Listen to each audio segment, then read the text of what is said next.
This. A lot of these questions are really self-explanatory, very straightforward. But I want to find out from you if there's anything that's not clear here and get some ideas from you about how you might go about this. So, who worships in your congregation?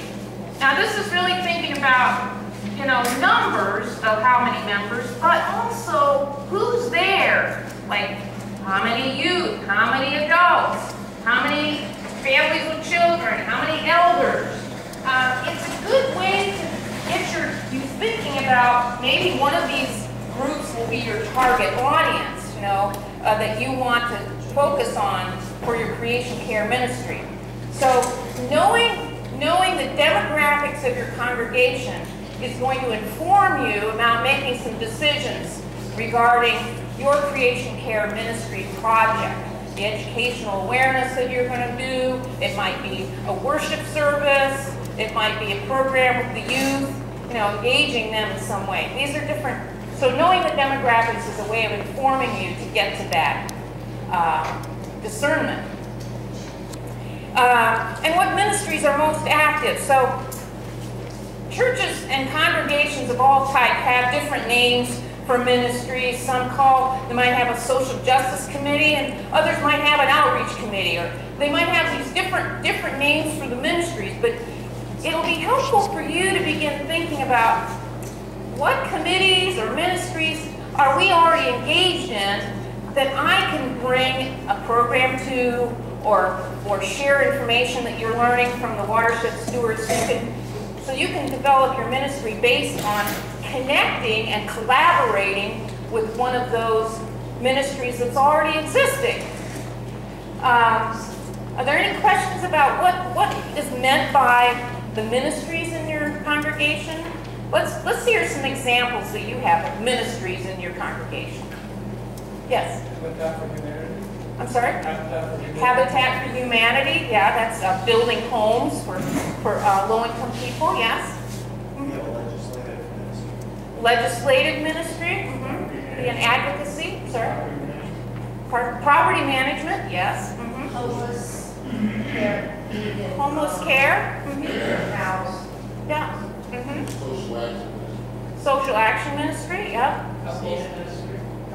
Couples ministry, Stevens ministry, Christian education, or Hebrew school, Daycare. daycare. School. Mm-hmm. Yeah. Small group ministry. Yeah, there you go. So that's where you would put those, you know, list as many as you can here, and particularly with your eye to where am I going to focus my capstone project in the awareness building part of your creation care ministry. So let's jump on down in leadership structure. So congregations of many different denominations and different faiths are structured differently. And so it's going to be your role. You may not actually have a clear picture. You can always go to your minister and ask whether this is a particular, what this particular structure or leadership, you know, in terms of the chain of decision making in your congregation. That is very important. Knowing the chain of decision making in your congregation will affect how you implement this, right? So you can certainly ask key chair people of different committees or the leadership. It's very important to know who these people are, who's paid, who's volunteer, and how the decisions are made.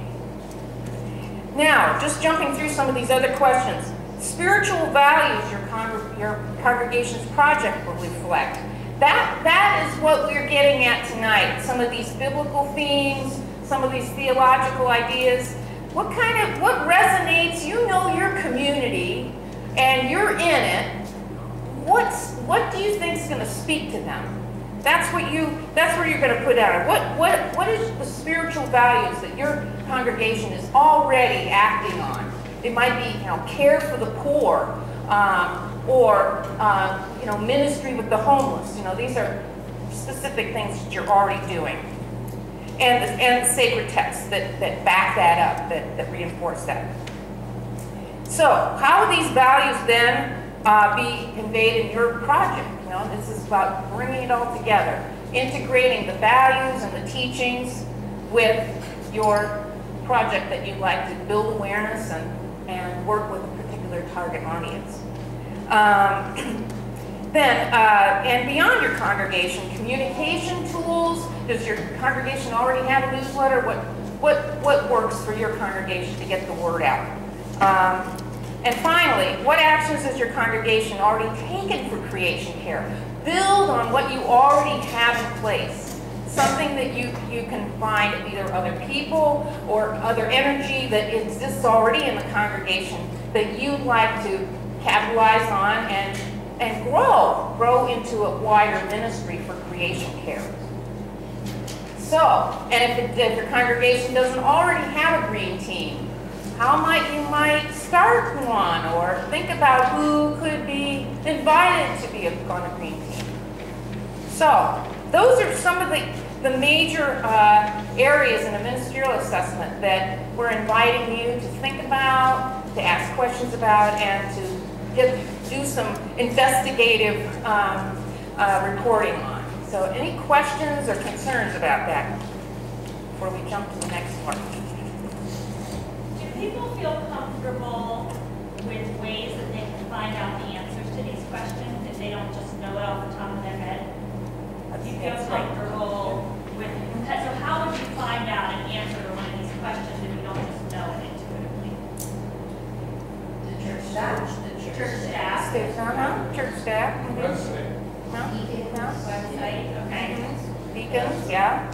Yeah, so this is just Yeah, going to be a right. series of probably informal interviews that will give you the answers to these. Yeah. Oh, Yeah, go cool, on. okay. Yeah. All right, so the second part Environmental of assessment. assessment is the environmental assessment. So everybody has hopefully participated in. If you haven't participated, hopefully at least you got some information about the assessment that the Alliance did on your church property. Right. Just this week, I was sent a link to all the assessments. Have all of you received assessment electronically? Yes? No? Some of you are saying no. If you have not, just contact Joanna and she'll make sure you get it. In the coming 6 weeks, we're scheduling 17 key partner meetings with, can you guys hear me? I just realized I don't have a great, okay. 17 key partner meetings, and 17 congregations here. Each of you will be part of a key partners meeting, and the point of that meeting, if I can just say succinctly, Kolya and Jody can jump in, but essentially, gathered at that meeting will be anyone from your church that would be involved in making decisions about the project. The Alliance is going to present, the assessment, and then there will be some sort of a decision-making process whereby the church or synagogue would narrow down what kinds of projects they would like to have designed and built. Now, for some of you, that's already determined because you were part of the program early. I fully expect that for many congregations, the decision will not be made at that meeting necessarily, because they might need to take it back to the committee, they might need to discuss it. But that's when you're going to start honing in on what are the stormwater projects that will be installed at your congregation as part of this project. Yeah. So this second part, environmental assessment, should come directly from the assessment that the Alliance did with you. And so if you have any questions about any of the questions on this assessment, you'll just ask Joanna or ask Jacob. Does that make good sense? Yeah, just to chime in. Oh, yeah, go for it. Yeah. So if they would tell you about the assessment when you're appointment with them, what if you have it set up as a project? Oh, okay. You mean your key partner meeting? Yes. Key partner meeting. So last time I stayed on, we couldn't walk around. Yeah, so they should be able to give you something that is electronic on the computer that gives you some idea of what they're talking about, and then they will contact you to schedule that meeting, and then you'll be able to ask them all the questions. Diane, do you know if yours is scheduled yet? She did send us the email to schedule. I just need to talk with Linda about it. So Yes, Okay. we just have to pick a day. Yeah, and when you do pick a date, it's important to make sure that all the key players, of course yourself is included, but your pastor, if there's like facilities manager needs to be there, a member of trustees. So you want to think about who the key players are and within your own congregation that need to be at that key partners meeting, okay? And they'll also go, when you go at this meeting, they'll also go over the maintenance needs of this project. So that will inform your maintenance plan. The maintenance needs that they're going to tell you for these projects is going to inform your maintenance plan. And then there will be an agreement that you'll need to sign, but that's when you're all ready to make the decision, okay? So you won't be expected to sign it there at the meeting. But you want to understand that this is going to be coming down the pike, and the construction will begin after the agreement is signed. So that's really it in a nutshell. I'm just a little confused about the chronology, because I thought part of what funds would be allocated for professional landscape design. Yes. But here we are before that, we asked to talk about our plans, Yes, here's the reason. but we don't have plans. Yes, so what you do have, or what you will have at this key partners meeting is all of the possibilities of what might be done on your congregation. And the point of the key partners meeting is for your congregational leaders, whoever makes those decisions, to look at all the possibilities and say, we want this one, and that one. And then once your congregation chooses which of the many things you want to have designed, then they'll get the professional designer to design them and install them. And you don't have to decide right in that meeting. This is for you to get all the information, and you may need to take it back to your leaders group within your church and hash it out. Just make some priorities. But I just feel like realistic plans about what could be done and what would fit and what would be most effective requires those professionals. I mean, not to down or denigrate what we've learned. So the alliance is they are professionals who did the assessment at your church?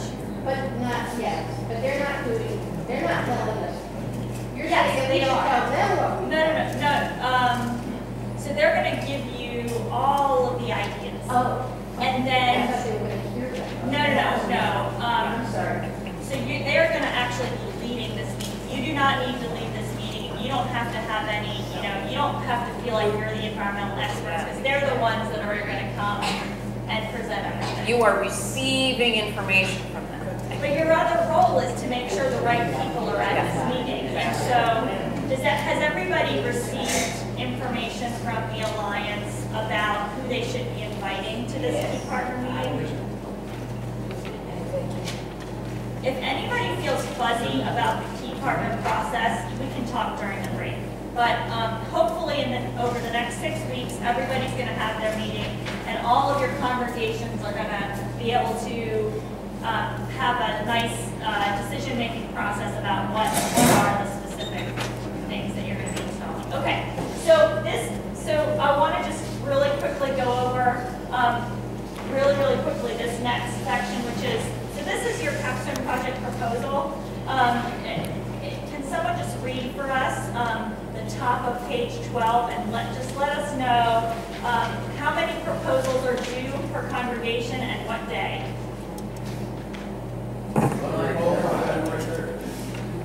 February 28th, 4 hard copies and 1 electronic copy. And how many proposals per congregation? One. Okay, so on February 28th, you're going to turn in this document, and it's going to be your capstone project plan,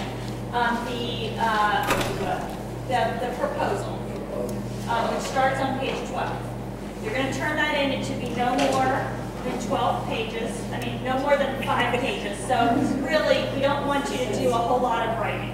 This is just really brief stuff. 5 pages, yes. Is this available electronically? Yes, it is. Yep, it's on the Chesapeake network. It's currently posted there under capstone project. So due on February 28th. So Greenscaping Part 2, by February 28th, hopefully most of you will know what projects your church decided on. Some of you may not, and that's okay. You might know, where the project is, when it's going to go in, but some of you might not know all these details. So just fill in what you know by February 28th. Does that make good sense? Yes. Cool. All right, we're going to talk about the next part in another session, but I want to go over one more. 2 minutes. Okay. Okay.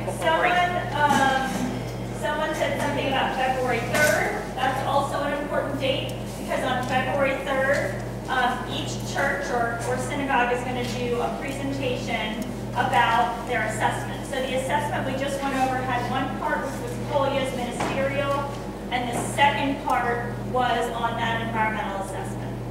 Everybody good with me? Page 12 and 13. Okay, so you're going to summarize that in a presentation. So we have 17 congregations to get through, so we're going to try for 5 to 7 minutes per congregation. So that means we have to be very, very organized. So I have a template here, which is up on the Chesapeake network. It's got 5 slides, and it leads you through the things that we'd like you to put in your assessment, and I have a handout for you here.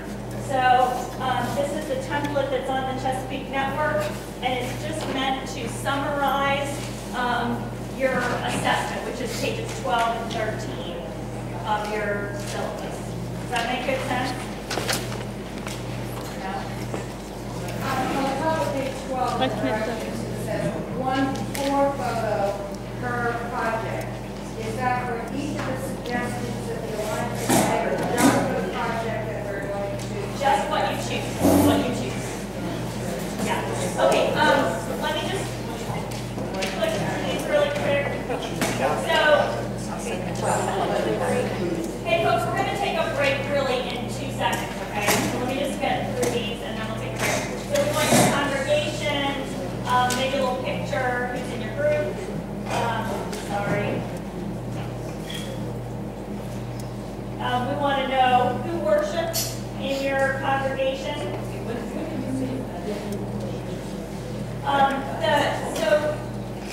In the ministerial assessment that Kolya just went over, she was talking about the answers to those questions. So essentially, who worships, what ministries are most active, and what's the leadership structure. A little bit about the spiritual context. These questions come directly from the assessment. A little bit about your environmental assessment. If I were doing this presentation, I would plop in a photo from your assessment, maybe that gave an overview site map, like an overview of your church, where the projects are located. The Alliance can easily generate that for you and send it to you. What are the major pollution sources? What are the opportunities? And what project did your church decide on, if you know them? And then lastly is, how are you going to communicate about your assessment? What sub-audience do you think you might choose? And then what action do you want your sub-audience to take? If you feel fuzzy about either of these 2 things, we can talk about them. If you have no idea, that's okay too. This is an acceptable thing to say, I'm not sure what I'm going to choose. But for example, Kenyatta, who's not here tonight, he knows he wants to work with the youth. Does that make good sense? Any questions? Okay, so the presentation template is up on the Chesapeake network, and you can either upload your finished presentation, or you can bring it on a flash drive the night of February 3rd. So before you are released for a break, I want to say we have a gift for you.